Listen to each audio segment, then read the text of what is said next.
আসসালামু আলাইকুম। এখন আমি আপনাদের দেখাবো মাইক্রোসফট ওয়ার্ডের ইনসার্ট টেক্সট এবং সিলেক্টিং অপশন গুলো কিভাবে কাজ করে। তো মাইক্রোসফট ওয়ার্ডে প্রবেশ করে ব্ল্যাঙ্ক ডকুমেন্ট। তো আমরা যখন মাইক্রোসফট ওয়ার্ডে প্রবেশ করব তখন আমাদের এই লেফট পাশ থেকে লেখার শুরু করতে হয়। তো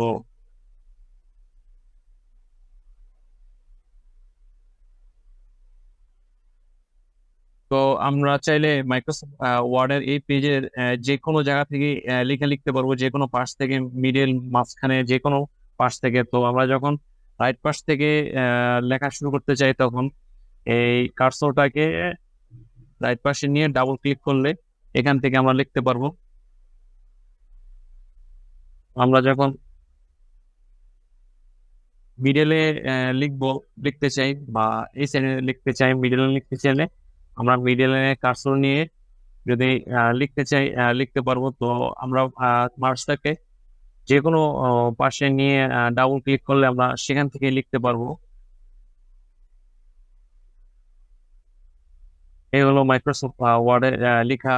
তো আমরা এখন দেখবো কিভাবে ওয়ার্ড ডকুমেন্টকে সিলেক্ট করা যায় এবং তার উপরে লেখা যায়, কাস্টমাইজ করা যায়। তো আমরা আরেকটা ডকুমেন্ট দিয়ে নিচ্ছি।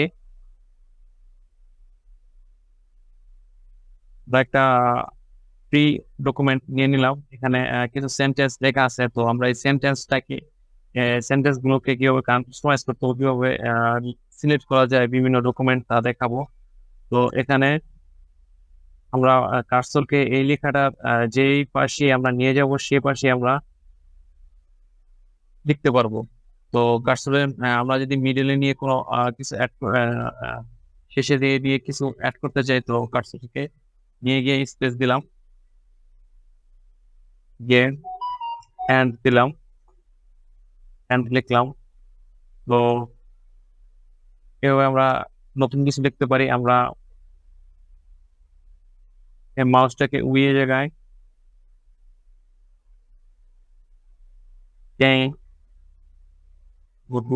বস এর জায়গায় সিলেক্ট করলাম, কার্সরটা নিয়ে ক্লিক করলেই আমরা এখানে লিখতে পারবো। তো এভাবে আমরা বিভিন্ন ডকুমেন্টে লিখতে পারি। তো আমরা সিলেক্ট করে দেখবো। তো আমরা সিলেক্ট করার জন্য আমরা মাউসটাকে নিয়ে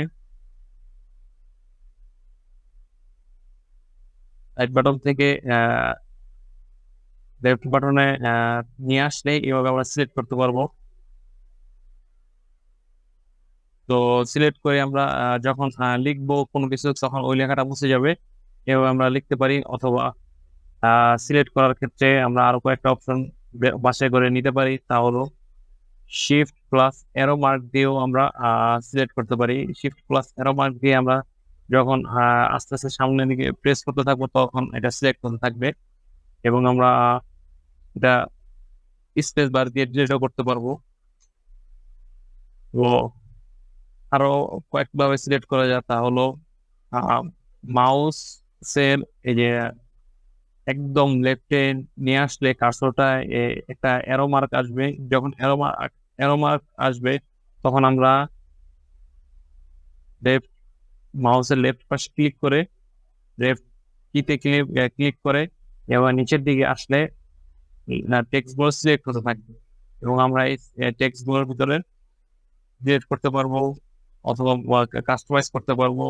তো এভাবেই মাইক্রোসফট ওয়ার্ডে সিলেক্ট করা যায় এবং দুই তিনটা ওয়েতে সিলেক্ট করা যায়। ধন্যবাদ।